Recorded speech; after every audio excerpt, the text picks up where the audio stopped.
Assalamu alaikum. Good morning, everyone. We are here for the our upcoming webinars and also today's webinar, which is from Innovative Educators Club. It has been started by EMAS Teacher Training Academy. EMAS, it is an internationally recognized teacher training academy dedicated to empowering educators with modern skills, innovative methods, and leadership qualities. We offer diploma and PG diploma programs in areas like Montessori, special education, early childhood, educational leadership, and more. EMAS also provides certified short term courses and life skills programs for teachers and students and parents designed to meet global education standards. Likewise, we have Innovative Educators Club, Parents Club, Special Educator Support Club. In that, we call on different speakers and ask them to share their expertise. So this is a collaborative platform which is created to connect passionate educators and trainers and leaders across the globe. Here we have weekly knowledge sharing sessions, workshops, webinars that focuses on classroom innovation, leadership, holistic development. You can say there are a lot of benefits if you join this IEC club, and you can avail those benefits like access to exclusive training sessions and webinars, networking with like-minded educators, opportunities for professional growth and recognition, and a platform where you can share the ideas, innovations, and best practices, and you can learn as well. It is a continuous learning aligned with 21st century education. Now, it's my honor to welcome, and I should say it's my pleasure also to welcome Mr. Syed Mustafa Zaidi sir, who is a director, curriculum head of the school PVP and MYP, Focus High School, Hyderabad. He has a rich of experience of 20 years in international education. He is a leadership, communication, and transformation coach, IB educator, network certified workshop leader. He is also certified from Teach for India, and he is also City and Guilds certified international trainer. Today's topic, which he is going to take, is leading the classrooms in the age of AI. As you see, AI reshapes the educational landscapes. Teachers must evolve from content delivers to learning designers. This session explores how educators can empower their classrooms with AI. So, thank you, sir, for joining us. Please continue the session. I request you to continue the session. Okay. Um, Thank you, ma'am, for a very generous introduction. I hope my voice is audible to everybody, and I'm clear. Yes, Maybe sir. you should use some emojis to reflect and keep things uh, interactive. Okay, so we have about 17 participants now. I can see that we have about 14 attendees. That's nice. Thank you of you. I mean, I'm really thankful to you for taking out time, and I have this privilege, this honor to share with you some of the insights that I have been able to, gather over a period of time working with AI. So I come from IT background basically. I'm an accidental teacher, but I'm a professionally trained programmer. And about 20 years ago, I quit from the IT industry and joined the education industry. So when I joined education, it was very easy for me to bring experiences from IT, tools from IT, platforms from IT, and use it in education. And I have been following AI for a long time now. And now that everybody is excitedly using it, um we have it is our collective responsibility to make sure that all our AI practices are ethical, responsible, and sustainable. Uh, if we have a mindless consumption of AI, then this is going to trickle down to our students, our kids, who are just going to consume or lap up AI in a very meaningless way. They will only their creativity will be limited to cut and copy and paste, which is not creativity actually, which is a very mundane task. So whenever I find time, um, I'm thankful to. I guess 1 second. 1 second. Let me just.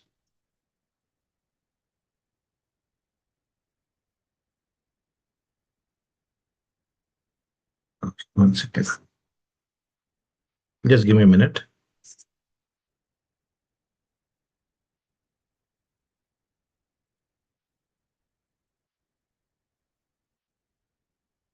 Okay.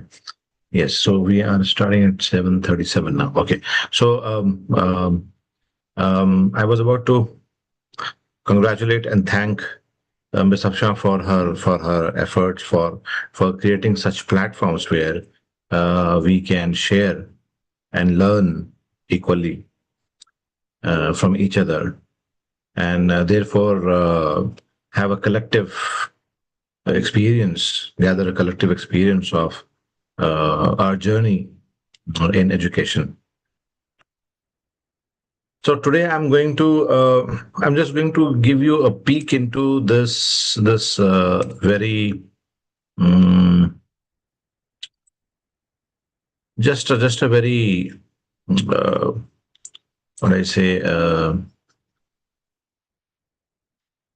I hope you're able to see my screen. This is a presentation for a different uh, session, but I'm just trying to use some of those slides. So hopefully you are able to see on screen this slide, which has which is mentioning some of the tools that humanity have used for centuries. Which one do you think came first? You can simply type in the chat if that's okay. I'll be able to open chat and see if you're able to. So somebody says fire. Okay. Thank you for all your responses. Somebody says fire. So maybe you can also create the order of their appearance. What came after fire and what came after that. So everybody is sure that fire came first. And what came next and thereafter?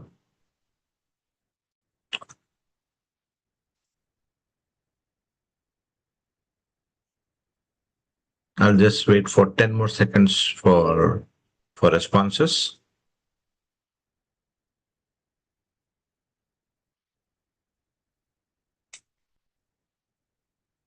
Writing, wheel, spear. Okay, after fire. Ms. Bashir Nisa says, thank you so much, ma'am. Fire, writing, spear, and wheel. Spear and wheel. Okay. Right. So thank you for your responses, everybody. Let's see. Let me just go back to my slide and see. Okay, yes, fire came somewhere about 1.51 million years ago. And then came the spear, and somebody was did somebody get to that point? Okay. Yeah, there was writing and then spear. Okay. So incidentally, you can see that writing came at last. First came the spear, which led to hunting and gathering. That means it led to formation of communities. People started to act in groups because they had a weapon and they wanted to effectively gather food in the shortest possible time, in the safest possible way. So spear came first, and then came wheel. You can see the kind of timeline distance between 400,000 years and 350, 3,500 BC, because uh, wheel when I think wheel got invented when people felt necessity to move things around, right? Or they, I mean, I think the idea of commute was not the actual purpose. The idea of transportation was the purpose, to transport things, to transport really big stuff, you know, very efficiently. And most noticeably, you can see that writing came very late. I mean, we are just like 5,000, 4,000, 5,000 years of writing. So you will not see recorded history before the writing came, because there was nothing to record, right? So you can clearly see that writing came last, and therefore we don't have a recorded history of mankind before 5,000 years. And whatever we could see, we could find is in the form of fossils or soil layers. There is some kind of geological evidence that talks about years of humanity. But recorded history is not available before that, because the data was not captured. So the data, there was no medium to capture the data and to present the data. And then once writing evolved, you can see that the writing systems developed and mediums of writing developed. And then you can see the complexity of languages that we have today. We have got hundreds and thousands of languages across the world, and the kind of eloquence and the kind of complexity our languages have. So what I mean to say is, okay, every time there was a new tool, humanity took a leap.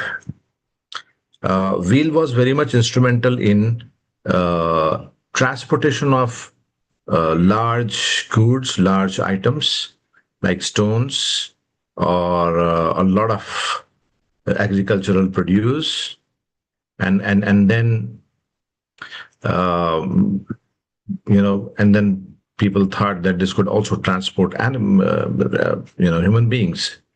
So wheel was the necessity, and then humanity took a big leap, right? You can see a lot of construction, a lot of infrastructure development happening due to wheel. So that one tool really spent humanity a lot. And then when writing came, um, it changed the world forever, right? It changed the world forever. And until recently, we find that writing was only available out of necessity. Not everybody could write. Only people who were needed to write could do that. Common people like us didn't need writing. We only needed to read what was written, right? So yeah, I mean, every time that happened, it was a big leap. Now, then came some other tools. I'm just spending 2 more minutes on this. Then came some other tools in the last 250 years. You can see this timeline. You can see millions of years of, you can see starting from 1.5 million to 400,000 years to thousands of years in between. And then somewhere in the last 250 years, you can see the invention of electricity, followed by telephone, in a very short span of time. 250 years in a timeline of 150, 1.5 million years is not a big deal. It's just a fraction of it. So telephone and airplane, and you can see then we have, there is this uh, law that says, okay, electronic devices, decrease in size, become more and more compact, and they reduce their cost, but increase their efficiency or double their efficiency every 2 years. So you see, with that kind of speed, you saw evolution of personal computers to laptops to wearable computers, right? And then leading to AI. And AI is one such tool that will change humanity forever, forever. It's a very powerful tool.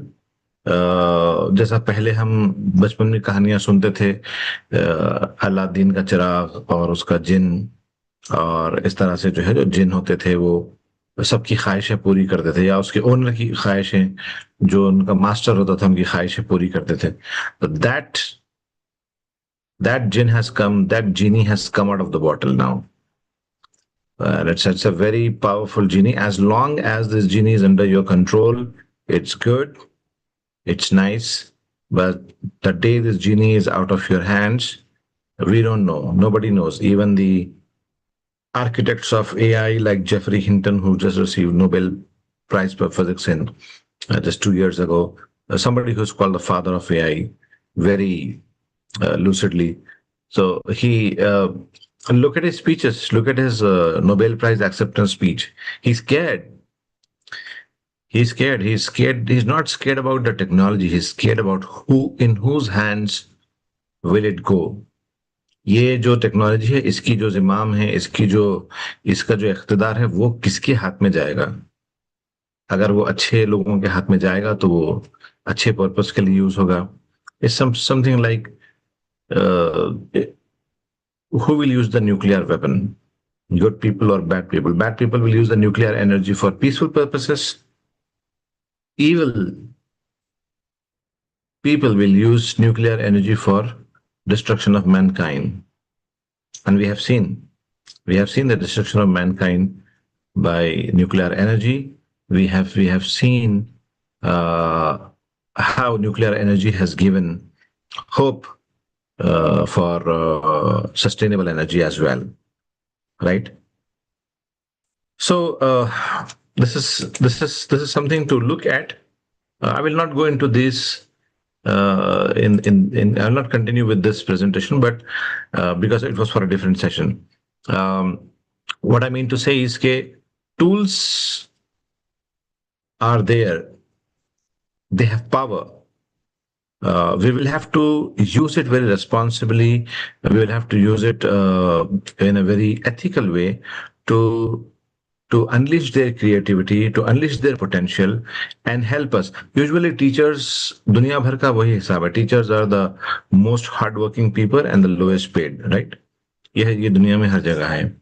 तो uh, that means this technology can uh, benefit teachers most because it is freely accessible. Most of it is freely accessible, unless and until you want to do something very serious with the studios and you really want that kind of features for professional use, right? So it's today I'm going to share with you at least 3 such platforms, of which you might already be aware of, but I'm just sharing out of my excitement.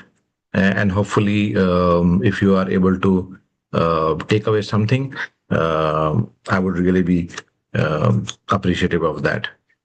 And the first thing that I would like to share is there are a lot of large language models and chatbots which are connected to the AI engine, that when you can talk to the AI machine, you can talk to the neural network of the AI machine through chatbots. You can type, you can ask them questions and they'll provide you answers. You can ask them to think, they'll think. You ask them to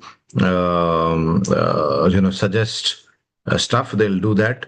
So out of I mean, there is a lot of the big part of generative AI is the text based LLMs, large language models, right? One of them is Gemini. I hope you have heard about it, or most likely you might be using it. So Gemini is one such platform that gives you a lot of help. So teachers can. It's time for teachers to be smart, to increase their efficiency by reducing time.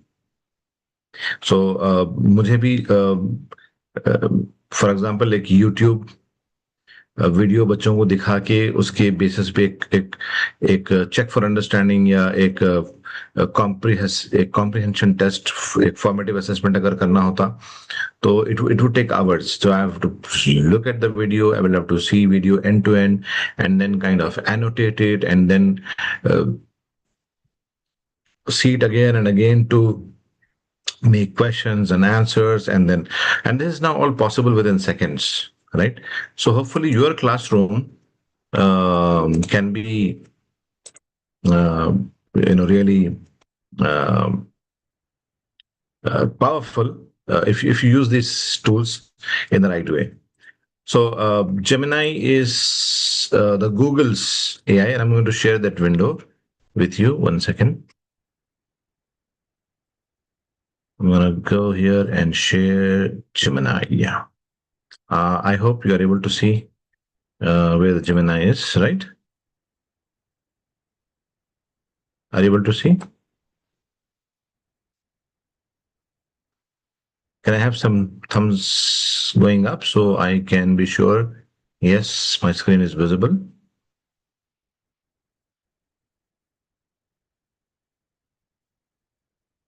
Is what I'm sharing visible?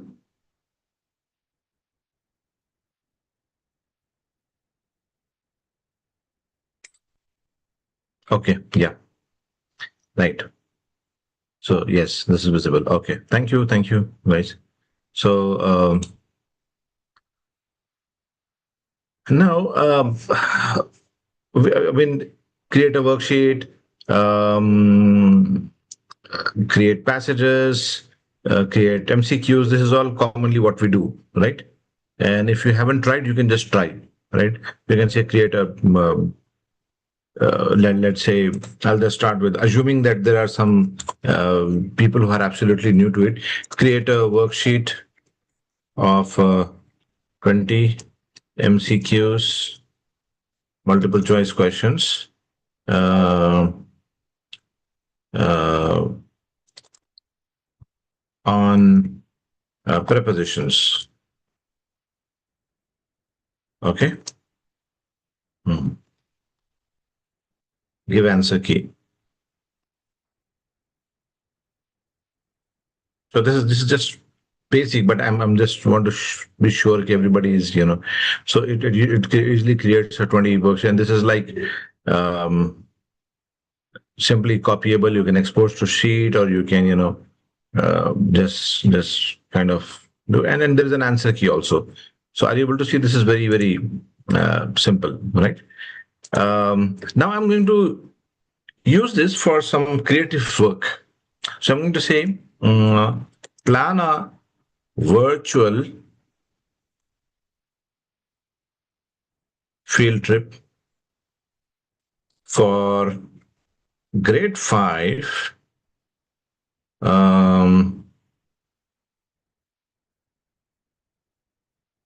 to help them understand the concept of clean, renewable energy. Now, I don't know what grades you teach, but this is, I'm just going for class 5 so that many of you can relate and then you can understand your own needs. So plan a virtual field trip. So one of the challenges is we have to, when we plan a field trip, we require a lot of transport and logistics, which usually schools cannot effort. So if you have a TV in your classroom, or if you have a digital board in your classroom, this will engage students very creatively. Plan a virtual field trip for grade 5 to help them understand the concept of renewable energy. And I'm kind of just hit this button, and then we have okay. So you can say you see it says top one, which is solar energy Mojave Desert in California. So it's using its native United States as the default place. I will say use the Indian context. I'm just giving it Indian context, and let's see what it comes up with.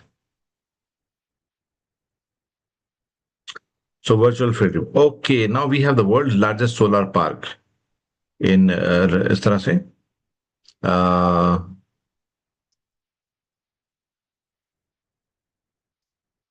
uh, I will see give locations.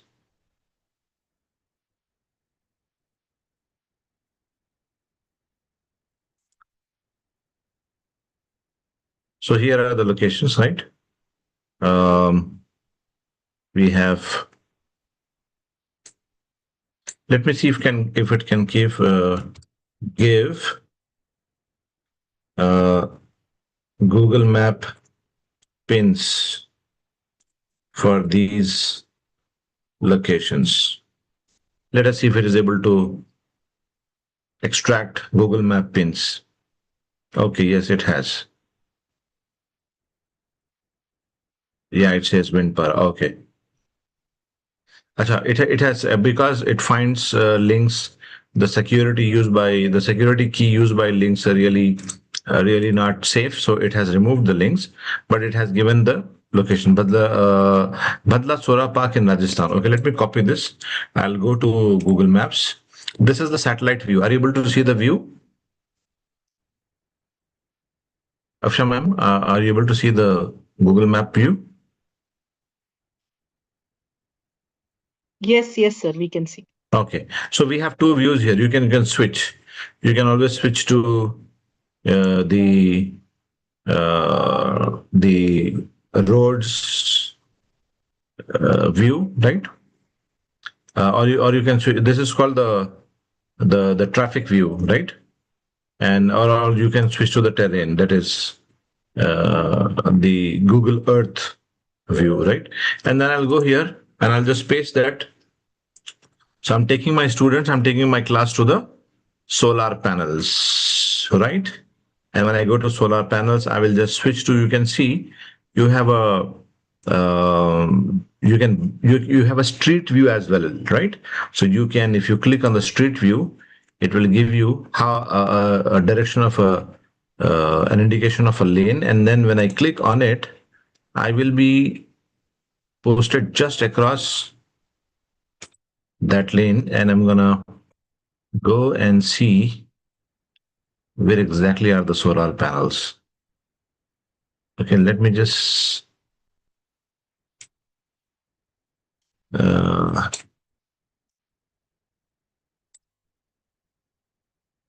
sorry,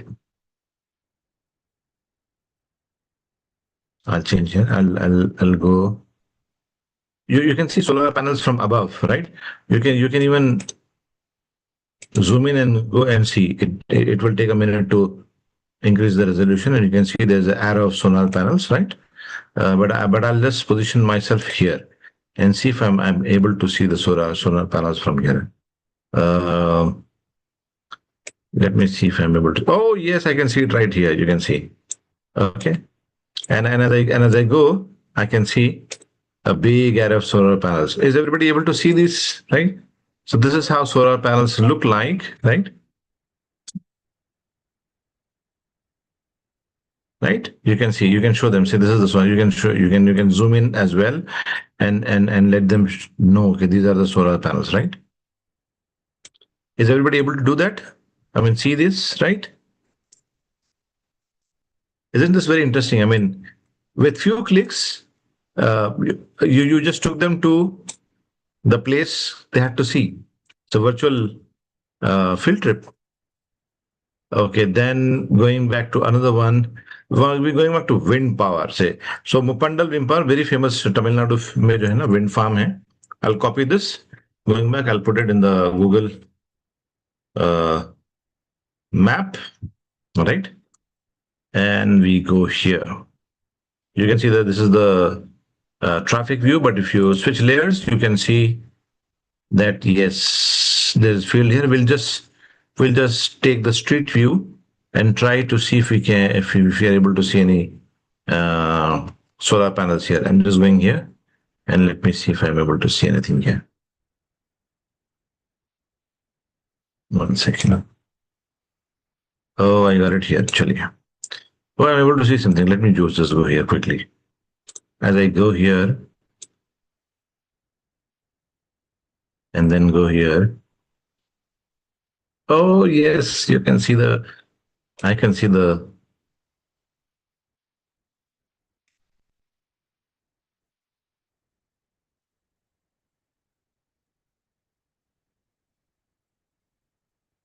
see the the actual thing, the the actual fan, the actual motor that generates electricity based on wind current. So yeah, I'll just go see somewhere else if I can find more. It's a nice view. You can just take a stroll. I mean, it's like exactly going. Did I see something here? I can turn back and see. This is how it looks like. Let me just go back. Oh, I can see two windmills. See, and what I can do is I can take a close up from here. I can see wind types, right? Windmill. So you can just loiter around, go and see a lot of windmills. So windmills are spread across acres, and they collectively generate a lot of electricity where there is right flow of air. And then we have, what do we have here? Floating solar uh, panels, array of panels. So I don't know what is there. Acha, let us go to hydropower. Solar we have seen. Tehri Dam, Uttarakhand. So let us go to dam. ठीक है ना? This is such an interesting field trip. You can imagine everybody engaged in the class. I'm just going here and just pasting the address, and I can see the other view, then shift it to, and I can see the dam here, right? I can see the dam here. So you can see the reservoir, right? That's how it looks like. There's, I don't know if I can get closer to this, but see, are you able to see the dam and the reservoir? I mean, you can see how the reservoir water is pumped from the reservoir into the uh, the motor, and that generates electricity. This is hydropower plant, right? So unfortunately, it is not showing any roads where I can use the street view, but let me see if there is street view available. There is no street view available here. Sometimes street view is not available for security reasons, so that's okay. But we can zoom in and see a lot of things around. So we have visited three wonderful places, um, just with a simple activity, and you can ensure a discussion around it, a debate around it, which one is more sustainable, more reliable in future, uh, which one is going to change the game in the climate change. ये सब चीजें जो है ना, we can ensure this kind of discussion. So yeah, momentarily I'll stop sharing, and then we have, okay, this is, we are 885. Okay, so I'll just stop here to collect one or two questions. Um, if at all you are finding this interesting, useful, and if at all, how many of you think this can be doable in the class? I mean, do you have uh, means to try this in the class and do this? Doable in the class, yes. Okay, great. So so this is how you can take help from LLMs, from generative AI, which is text based. To you need to, these are extremely intelligent algorithms. You need to ask right kind of questions to them. Okay, you need to ask right kind of questions for them to them. Okay. Um, Now, once again, I would like to share something. Okay. This is done. So I'm going to show you another tool. If you have any questions, we are free to ask if that is possible. But let me share Okay, I'm coming here. Okay, so we are here. Okay, so this is the one of the um, co-products of Gemini Notebook LM, and you can see how Notebook LM has make learning easy and interesting and exciting for both teachers and students. Everybody can use this. So all you need to do is go to Notebook LM and log in with your Google ID and then create a notebook, right? And let's say if you are a teacher, right? So what I'm going to do is I'm going to open another window here with a YouTube thing, YouTube, and then I'm going to say, Sir Ken Robinson. Let me plug in my chat as well. Okay.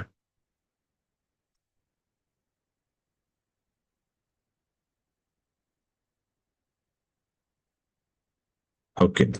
So there's a very interesting TED talk by Sir Ken Robinson. Every educator knows him, right? So this is his TED talk. This is an ad. Let me finish the ad. Okay. This is the talk. And I'm simply going to copy this because this is a 20-minute talk. You can see it is a 20-minute talk. But let's say you want to have discussion around this talk. You can show this complete video. It's always good to have time for the original content. But let's say you yourself want to understand. Okay, you don't have time, but you really want to understand okay, what was encapsulated. If you can encapsulate his ideas, right? Or maybe just show this in the class and go there and say let's see what has been just discussed. So go to the YouTube links, paste his uh, link here, and it is reading what it is about. It has already read what it is about, and then you can see the studio here, right? You can see the studio. I hope everybody is able to see this. Afsha ma'am, are things clear here? Because I'm always cautious about um, if the Yes, sharing sir. is on or off, right? Okay. So I just copied a YouTube link as a resource, and then I have these things available. So I'm going to use, uh, let's say, I'll use a mind map. So it is generating a mind map. Okay, it has the mind map is ready. If I go here, you can see there's a mind map. There's an actual mind map. You can see. Wonderful. Rethinking. So the core idea was about rethinking education and creativity. That's the title. The importance of creativity in education. Let's see what was talked here. So this is a collapsible mind map. Beautiful. You can see, you can easily recollect what was talked, and then you can, uh, do very interactive check for understanding, right? And then let's see what does he have for uh, critique of the current educational hierarchy. So let's say he discussed about some same hierarchy worldwide, which is not a good idea. Subject ranking, top math, humanities, bottom. This is what he talked about. This is what he says. Okay, this is what humanity. I mean, the current education system gives priority to disciplines, whereas this is not correct, right? And then, okay, well, once you click on that, it will take you to the analysis of what was discussed. But you can again click here and go back to the screen, right? Purpose driven by industrialism. I'm sorry. I'll just do this again. Maybe I'll just. Okay, here we are. Are you able to see? Beautiful, colorful, meaningful mind map that can help you retain a lot of information from that video. Now if you're done with that, what you can do is you can just collapse this, go back to the studio. You can say, okay, generate a quiz based on this.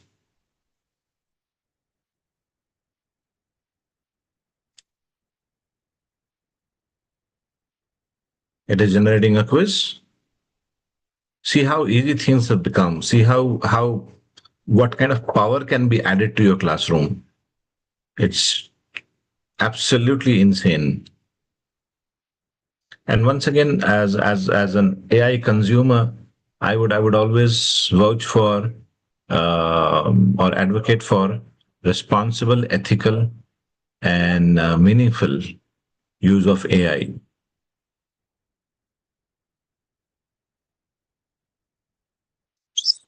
It will just take maybe a few more seconds.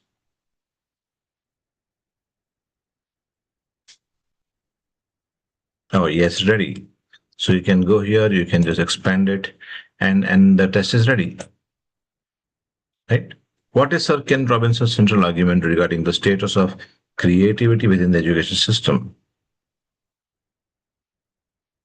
So it is, can you guys type uh, an option?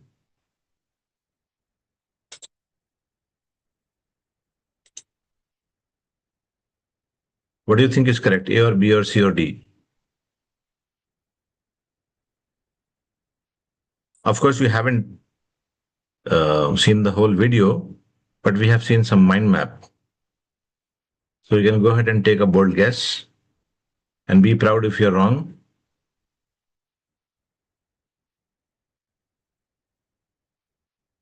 I'm waiting for an answer.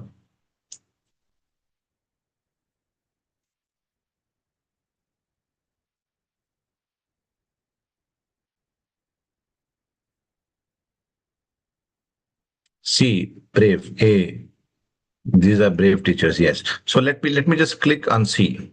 So it says it's not quite correct. The right answer is this. And yes, we need not be mindful of our wrong answers. गलती करना बुरी बात है, ये बच्चों को हम ही सिखाते हैं हमारे एक्शन से। जबकि गलती करना अच्छी बात है, सवाल पूछना अच्छी बात है, गलती करना अच्छी बात है, और गलती करने से बहुत ही डायरेक्ट एक्सपीरियंशियल लर्निंग होती है, ठीक है ना? सो या so you can go ahead for the next question, and it says is तरह से, so you can just take questions, right? I will not just consume the whole time with this.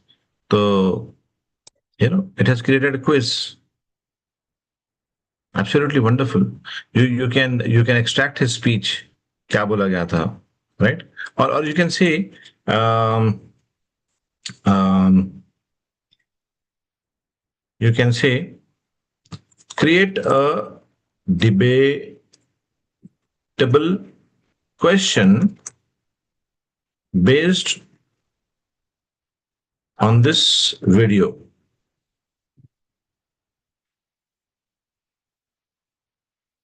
Create few debatable questions.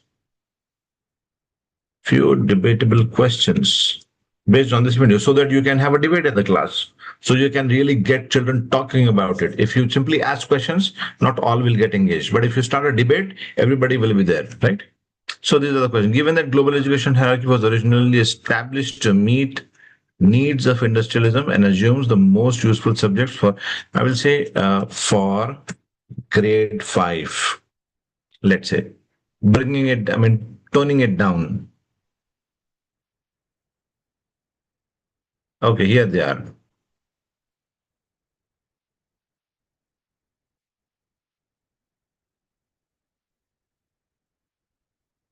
Acha, it has given the gist of it. I'm saying, I'll just copy the question from here. If it is editable, that's okay. So this is not editable question. यहाँ पर जाके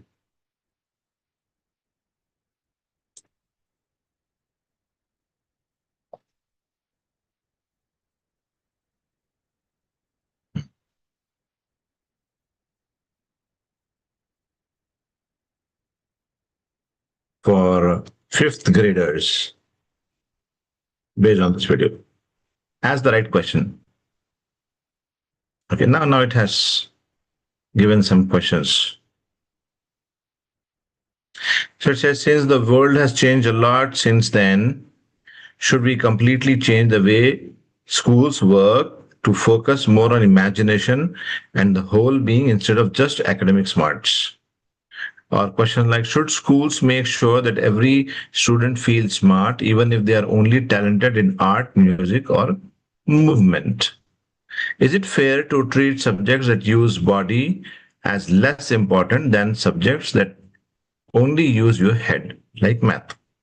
Very interesting, debatable questions. There can be a lot of debate and talking, and children really like to put their points forward and argue and somehow win, even if it is not justified. That is their natural need to do. They would like to win an argument. They feel proud about it. So instead of asking questions, switch to debate. Instead of asking questions like, what do you think? Who do you think? How do you think? Just put a debatable question. If student needs to move around or use their body to learn, should teach always let them move, even if it means they're not sitting still like everyone else. Just for a debate, take this question and see what your children say. What are their minds speaking, right? So, so you can use notebook. Then you can attach your PDFs. You can attach a lot of things to one notebook. It's like, let's say, you can call this notebook as, let's say,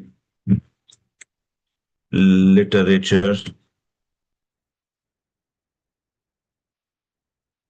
or you can say English literature notebook. Okay, so this is your notebook where you can keep adding resources, and you can refer to, you can add resources. You can add sources from here. You can upload files or websites or Google links or Drive, or you can just copy the text from anywhere. So this is not an actual chat bot, but it it gives you response based on the sources that you attach. So it reads and go through the video, audio, text, all kinds of sources, and gives you insight. Very powerful tool. Very powerful tool. Um, is there any chance that you have already used Notebook LM? If you have, just give me a thumbs up.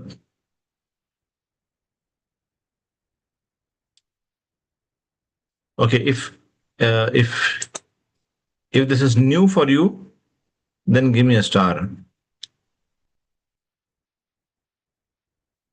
Okay, not yet. Yes, that means this was new, and hopefully it will help you a lot. Okay, great. So yes, I shared about two resources, and then I would also like to third one. I would like to introduce to you is what is called as Julius. Julius is an AI that processes data, heavy data, and makes your data visual. It can help you visualize your data. It can create a lot of beautiful graphs and visuals that can help you read your data, understand your data. And once you do that, you will be able. So let's say if you have, I'm going to ask you to create a sample um, worksheet of uh,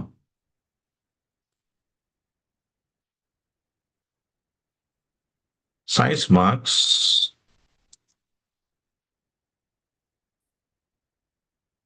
um, worksheet of science assessment in chemistry, physics, and biology.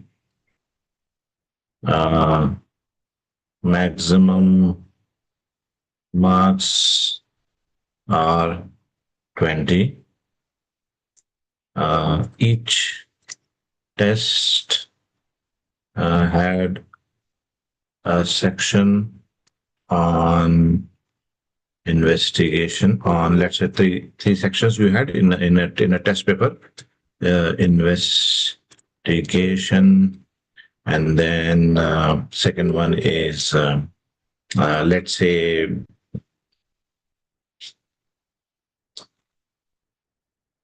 conceptual understanding. Third one, uh, experimentation or hypothesis and evaluating your hypothesis. Okay. So these three sections. So create a sample worksheet. Let's see. I just asked it to create it itself, and we'll use the same worksheet. So you can see Julius is taking a little time. It's thinking hard, and then it's a very powerful tool. We use Julius a lot. We have got institutional license, so it's a lot helpful. And individually, you can use, but you have a free users have a limit, right? So this is how it got. You can see it has uh, taken my instinct into consideration, but I need.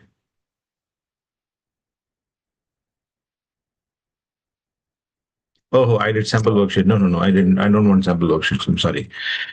Sample so worksheet is sample data. I need sample data.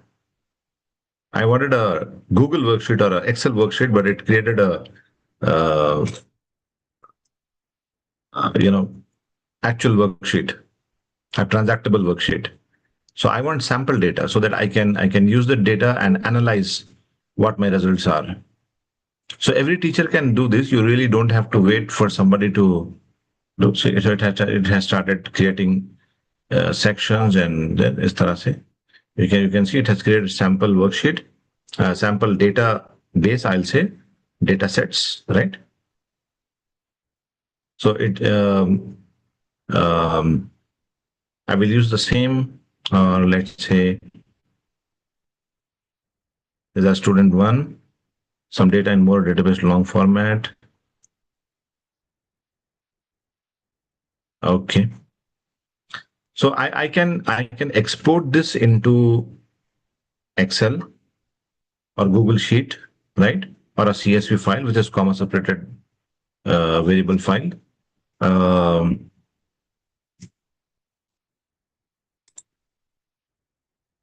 export to an Excel file. Let me show you its full power.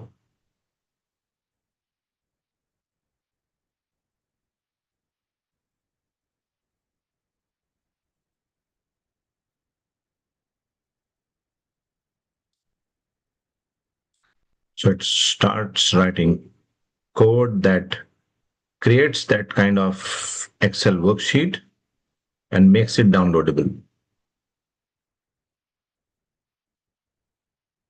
This is a sample data set that we want for analysis.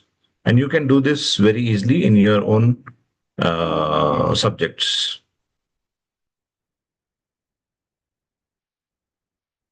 Julius takes a little while to give output because it thinks deeply and it is mostly generating a lot of visual data and process data.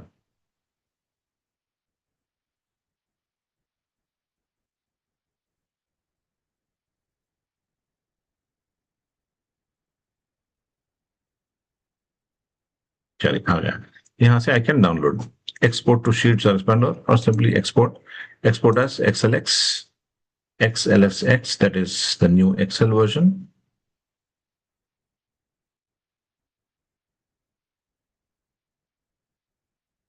I hope you all know or have idea about Excel.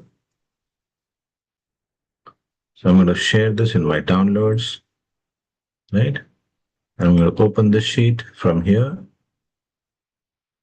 And this is my Excel sheet. I mean, I'll just, you won't be able to see this unless I stop sharing and share back the Excel sheet. Where is the Excel sheet? Yes, this is the Excel sheet. So this is my Excel sheet. You can see here. So this is the sample Excel sheet it has generated. You can see it has got all marks ready, and it has got about 10 students in different subjects, right? So what I'm going to do is I'm going to close this file.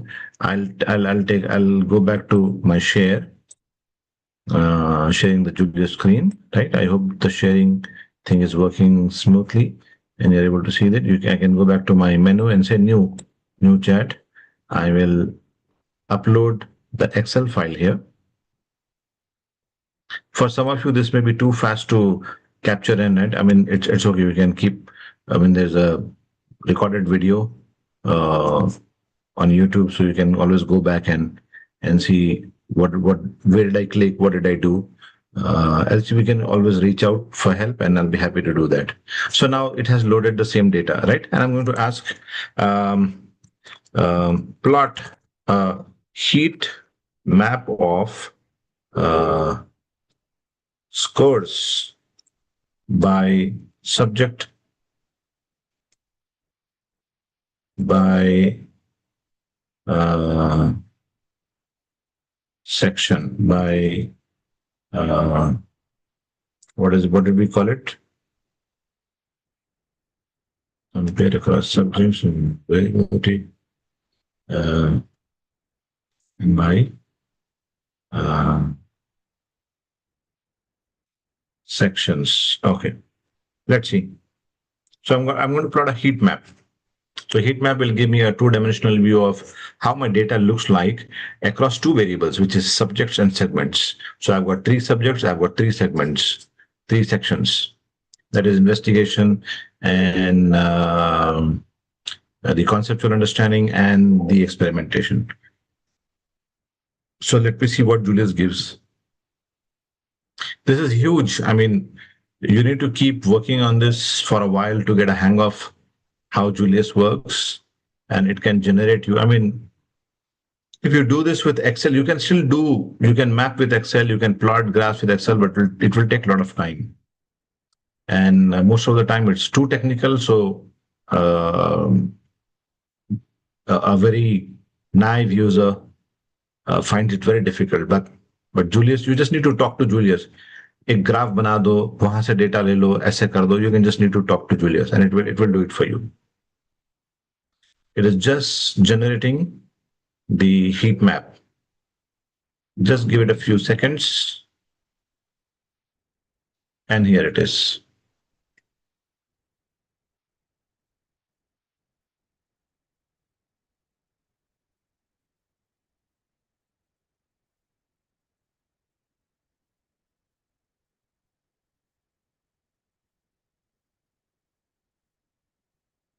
See,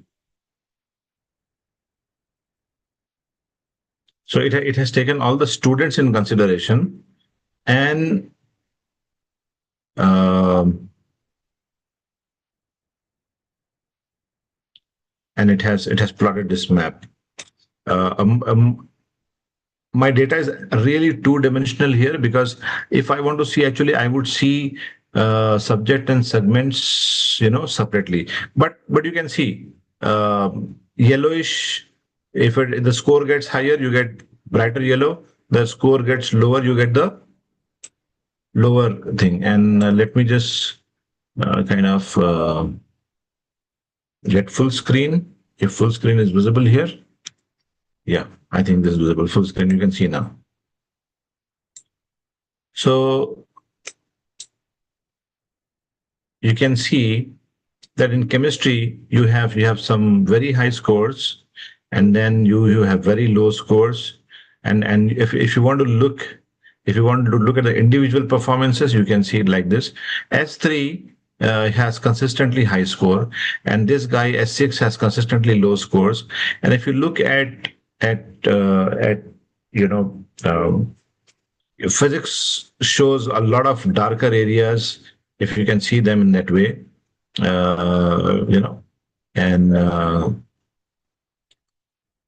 so we get some understanding of our data. Okay, so this is one way of looking at it, right? You can, if you have knowledge of statistics and you really want to understand how the spread of scores is, you can say plot standard deviation of physics, sorry, physics or scores in all subjects. So let's see. I plot standard deviation. So standard deviation, if you have the mean of the data, then standard deviation is the spread. How far has the spread score? The tighter the spread, both towards the left and right of the stand of the mean, uh, your class is behaving in the same way. It's scoring in the same way. The more the spread, then that means you have got a lot of outliers. That means you have got um, uh, a big range from lower score to higher score, which is kind of so standard deviation score. So you can see that higher scores in investigation, yes, it has reached up to deviation has reached up to 4. That means the lowest is in the chemistry conceptual understanding. That means here, the lower the score, the better the understanding of the entire class, right? So you can compare, or you can compare it here as well. So you can see the higher standard deviation means there is a broad range of scores. You have got all kinds of performers there. The range is really high. But if you have a lower standard deviation, you have the entire class is behaving in a similar way.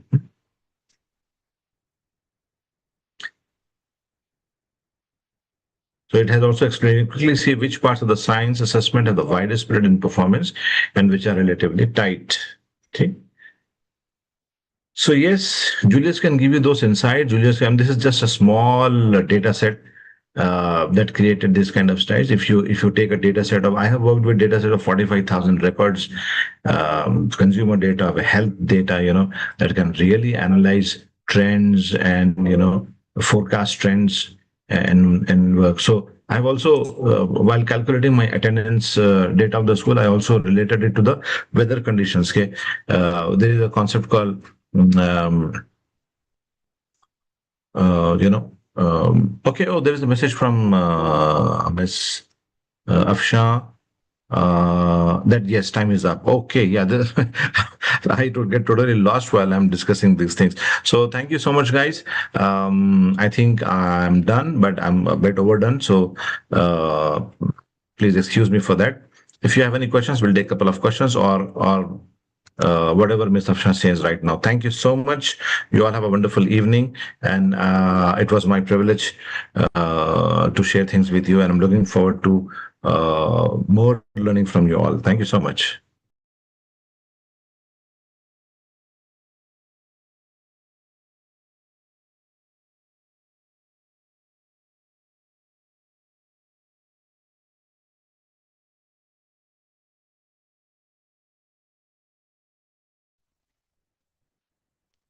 Assalamu alaikum. Hello. Ji, ma'am, Aslam, I'm here. Yeah. Yeah. Uh, Thank you for the wonderful session, sir. It was a practical session for teachers, and I hope they will use it in their classrooms. And I should thank double time because you have spent more time, as you said to us. Thank you so Yeah, much. I was And initially skeptical. Yeah. Thank you so much. I would really love teachers to. I would love to see them use these tools, and even if there is handholding required, I'm willing to do that. I'm all out for sharing these things. Whatever makes the lives of teachers easier and their work interesting, I would be very happy to be helpful. yes, thank you so much, sir. And I also thank all the teachers and school leaders who have joined us from across the country and beyond. Your participation was um gave a meaning to our session. So then I request participants to follow our YouTube channel and subscribe the channel, and you can stay connected for our free webinars always on Thursday. It will be every week. Thank you so much. Together, let's continue learning and growing and shaping the future of education, because when teacher grows, students shine. That is our motto. Thank you once again, and see you all next Thursday, inshallah.